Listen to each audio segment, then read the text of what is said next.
একটি বছর পরে এলো রমজান, রহমত নাজাতের নিয়ে আহ্বান। একটি বছর পরে এলো রমজান, রহমত নাজাতের নিয়ে আহ্বান।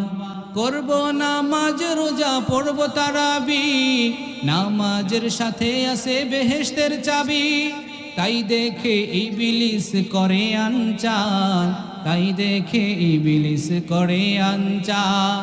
একটি বছর পরে এলো রমজান, রহমত নাজাতের নিয়ে আহ্বান।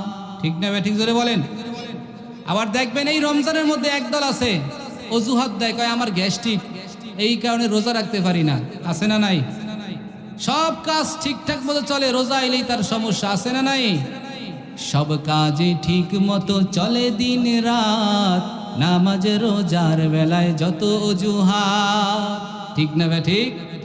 যারা ঠিক কয় না বুঝবেন তারা ওই গ্রুপ। এবার দেখবেন একটু চেহারাগুলো ঘুরে ঘুরে দেখেন। সব কাজে ঠিক মতো চলে দিন রাত, নামাজ রোজার বেলায় যত অজুহাত। ঠিক না ঠিক?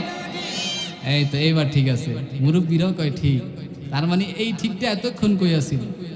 আল্লাহু আকবার। আল্লাহ আপনি আমাদের সবাইকে রমজানের পরিপূর্ণ রোজাগুলো আদায়েরও তৌফিক দান করে দিন, বলেন আমিন।